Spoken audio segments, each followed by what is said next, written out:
yesterday, I think, was one of those matches where I personally fell in love with football again. Now, why is that? I fall in love with football every day, but yesterday I fell in love with football 2 times more. It's because of football heritage. I don't hate Liverpool. That isn't my kind of thing. But if your team spends 300 million euros in a summer and they still lose to a mid-table team, and the value of that team is half your team, then it's a problem, isn't it?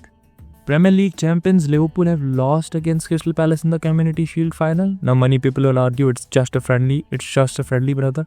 But hey, I'm talking to you, Liverpool fans. Your team started with 100% strength.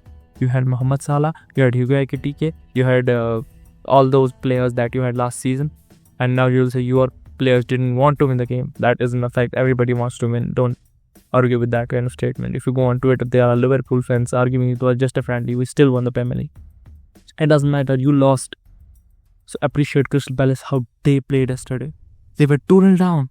One day they came back. Sarr scored. Mateta scored. Everyone in the team looked positive in after going 2-0 down against the best team in the league. Now, going to the game, I knew that Liverpool are the favorites. Hugo Ekitike scored in the 4th minute. I knew it. Frimpong scored with a cross. I don't know what it was, but it was a goal. And after that, Virgil van Dijk became Virgil van Maguire. Even Maguire these days plays better than that. I think for me, yesterday was the worst Van Dijk performance ever. There was no aura. There was not his personality, his leadership. He was not there.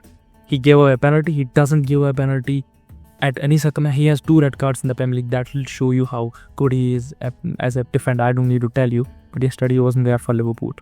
Now again, I can't say that he is in bad form. One game can't decide your form. But I'll say one thing and one thing only, that yesterday Van Dijk wasn't Van Dijk. Yesterday Van Dijk was Virgil van Dijk. So eventually Crystal Palace scored 2 goals, and then the game was level. It was 2-2 and the game went to penalties. In the extra time, Crystal Palace got more chances than Liverpool got, and when it went to penalties, I inside my mind thought, yeah, Alisson is gonna save Liverpool as he always does. McAllister missed, Salah missed, and Elliott missed. Crystal Palace scored all of their penalties, and eventually they won the game, and they won the Community Shield. Now, why I fell in love with football? Because a team like Crystal Palace, you saw the fans crying just for a friendly. No, that isn't the fact. It isn't a friendly for fans, a trophy. It's Community Shield against the best team in the world in the Premier League. So yeah, congratulations to all Crystal Palace fans. You have played so well this season. You have played against the top teams and you have delivered every time you have played. You defeated Manchester City 5 times.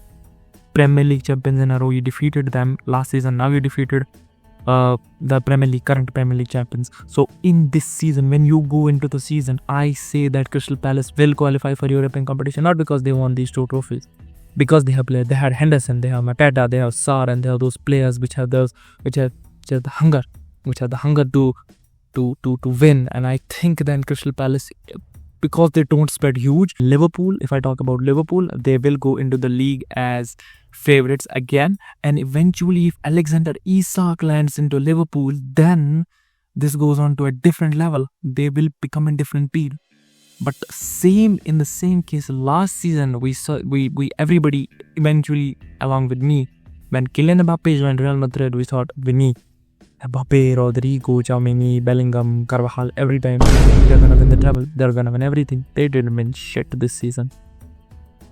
Everybody overhyped them, didn't everybody? Along with me, I thought they're gonna win everything. Eventually Mbappe, when he couldn't do anything this season, Mbappe did good, but they won nothing. So same goes with Liverpool. I don't want to overhype them, but on the other hand, I know that their team is top team and they can win the Premier League easily, and they can even win the Champions League in front of the teams like PSG and Manchester City and other teams. So yeah, Liverpool will go into the next season as contenders for everything. They will go as treble contenders next season, but I don't want to overhype them. Maybe they will win nothing next season, so don't expect any predictions from me. But yeah, they have a very good team. Yesterday Crystal Palace won. That was